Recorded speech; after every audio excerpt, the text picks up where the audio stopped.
Hello again and welcome back to our course on PSE 2018.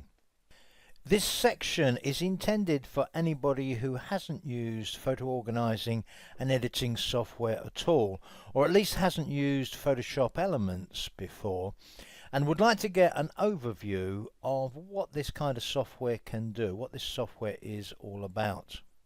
What I'm going to do in this section is to take a few images from my phone, perform a fix or two on them, and then prepare a short presentation based on that small number of images.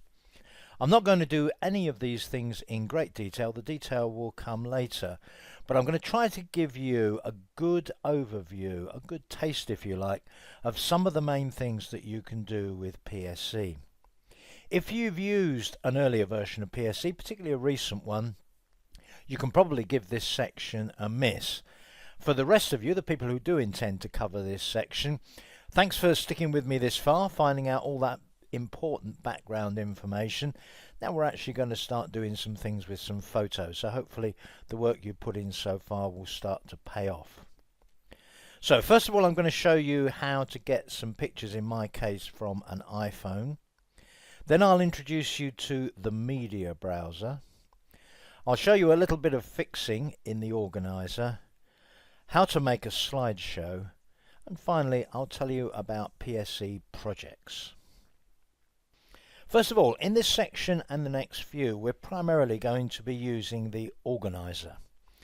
You can do many of the things that we're going to see using the editor, but it's the organizer we're looking at to begin with.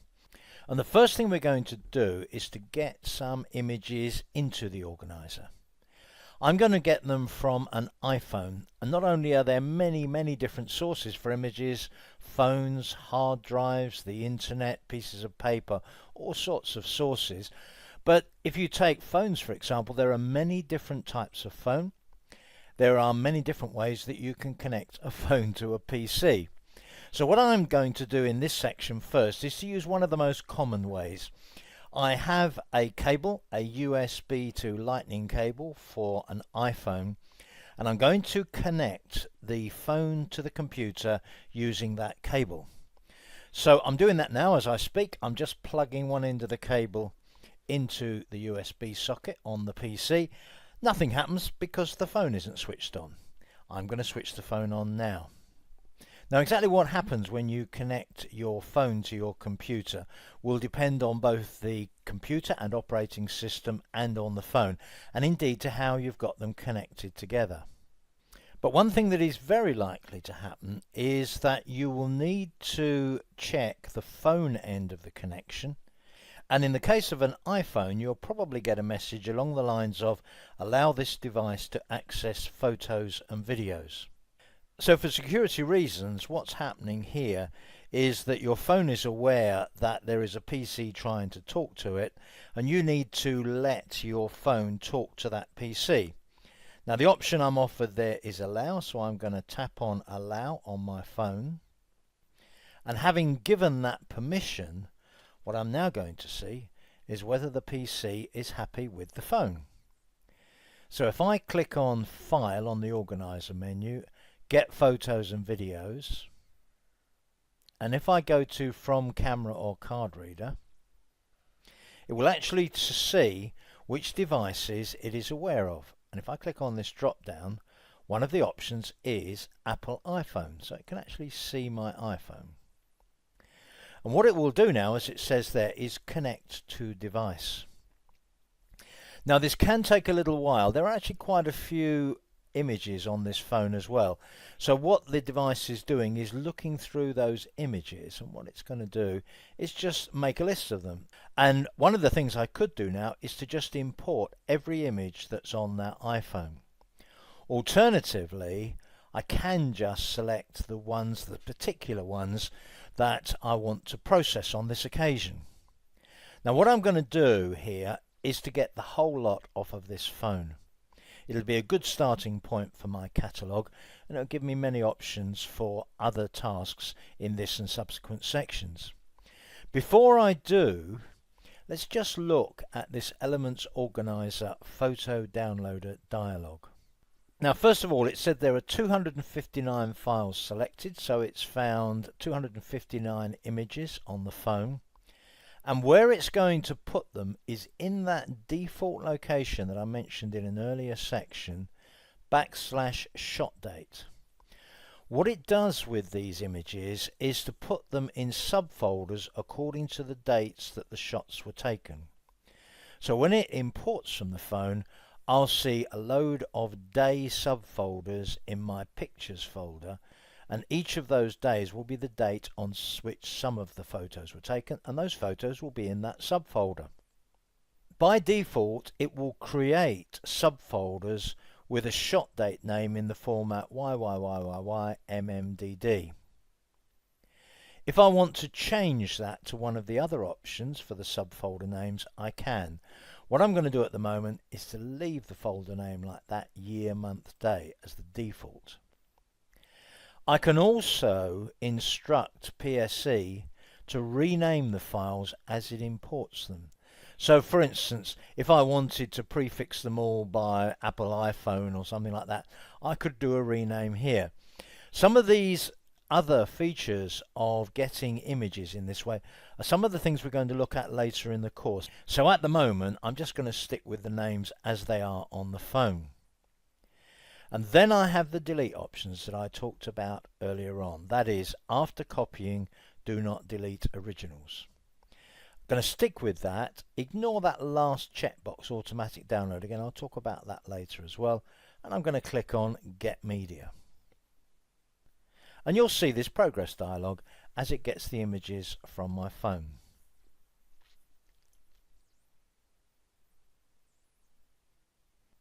Now it's going to import all of those images into the catalogue, and here the images are in what's called the media browser. The media browser is also something we're going to be looking at a lot during the course, but let me just show you a couple of the basics. First of all, in the very bottom left-hand corner there, you can see 259 items. That's how many images we imported.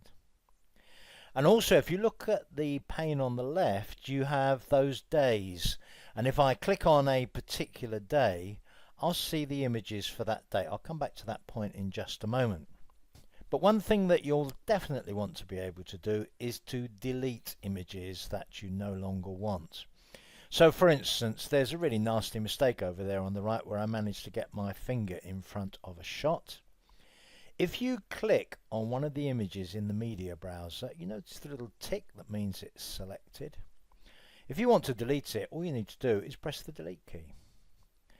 You're asked to confirm, and then there's a checkbox, also delete selected items from the hard disk. Now this is a very important point. The images that you get from cameras and phones and so on don't actually go, they're not actually stored in the catalogue. Information about them is stored, and in fact a thumbnail of each image is stored, but the images themselves are just stored as regular files on your computer. And if I only delete without checking that checkbox there, the image itself remains on my hard drive. So if I want to get rid of both, if I think, well, not only do I not want that in my catalogue, but I don't want that picture anyway, I need to check this checkbox. And then when I click on OK, it's removed from the catalogue and it's removed from my hard drive as well. So that's how to delete images that you no longer want. Now, one of the things I'm going to do later in this section is to make a simple presentation, a slideshow. And I'm going to make it using some pictures I took the day before yesterday on the North York Moors near where I live. So I'm going to select the date, 2017 November the 5th. If I click on that date on the left, I'll see just the pictures that were taken on that date. And if you want to select, I've already pointed out, if you click on an image you can select it. You can also select more than one image. If I've clicked that single image there, hold the control key down and click that one, I've clicked those two images. If I hold the shift key down and click that one, I get the images between the one I just clicked and the previous one that I clicked. To deselect, you can either click on any other image and everything that's selected so far gets deselected, and there's also on the edit menu in the organizer there's a deselect button, and I currently now have no images selected. Something else that will often happen when you import images is that you'll see an image that basically you think would be a useful one to use, but there's some problem with it. And a considerable number of typical problems can be solved in the organizer.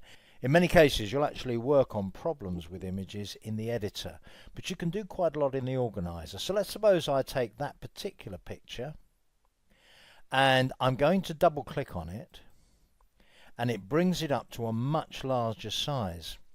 And looking at that, I might say, well, the sort of tones and the mid-tones are a bit dark, and I really don't like the lighting in that at all. You can try and do a thing called an instant fix. And if I go down to this bar at the bottom, quickly fix common problems with your photos. Now that opens a panel on the right where I can do a number of standard instant fixes, which are things like cropping, removing red eye, applying effects, doing a smart fix, working on the lighting, working on the color, working on clarity. What I'm going to do is I'm just going to apply a smart fix on this. Yeah, let's assume for the moment that I'm happy with that. So what I'm going to do is go down to the bottom here, save that,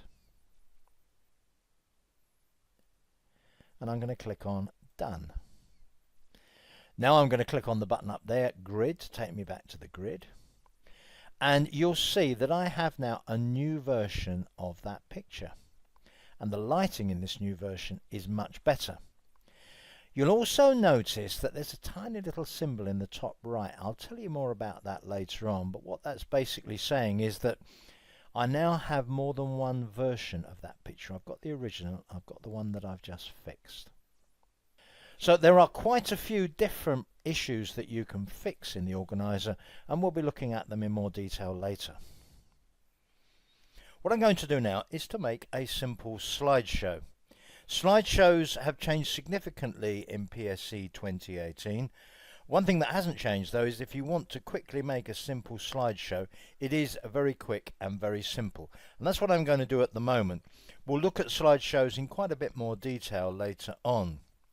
One thing to warn you about this, and this affects quite a few people, but it will depend on your device largely as to whether it affects you. When you come to make a slideshow, depending on the performance of your device, you may find that it seems a little bit sort of raggedy and the sound breaks up and the vision looks a bit crackly and so on. Now don't be too concerned if that happens, because probably the end result will be okay. On this particular device I do sometimes get that sort of problem, but as I say, as you'll see, the end result is generally not affected. So what I'm going to do is choose 3 of these images. I'm going to select them holding down Control key, so I'm going to use those 3 images, and then all I need to do is to go down to the bar at the bottom and click on Slideshow. Now what happens is that PSE 2018 starts to generate a preview of the slideshow. So it's working away, putting together the slideshow for me, and at the end I'll be able to make an artifact. In fact, what I'm going to do is make an MP4 file, and that will be a perfectly playable video, as you will see. Now when it's finished putting the slideshow together, you do have an option to play the preview as many times as you want to. But the first thing I'm going to do is save it as an editable project. So I'm going to give it a name. There you are, it's North York Moors. That will now appear in my catalogue.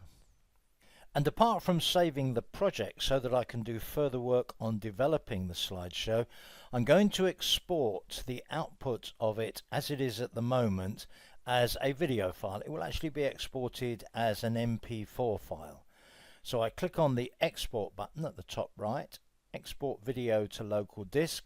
Note the other options there, for example exporting it straight to Facebook or YouTube.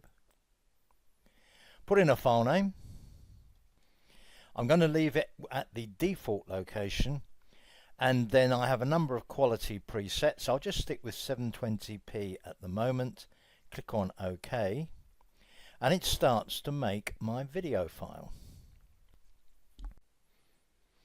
Having made the video file, it gives me the option of including the exported video, the MP4 file, into Elements Organizer as well. This is a great way of keeping all these things together, so I'm going to click on Yes.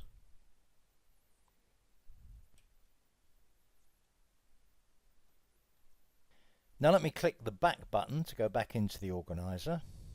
And right at the top I have two new items in Media Browser. That one, which is the project. If you look at the little icon in the top right hand corner there, it tells you it's a slideshow project.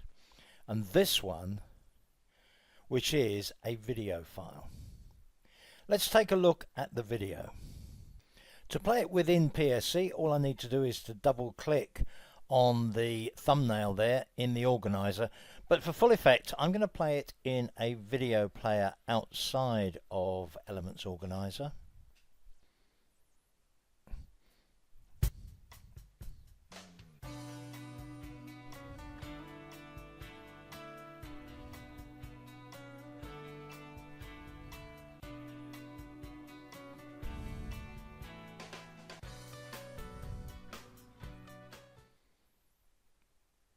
That's our quick start.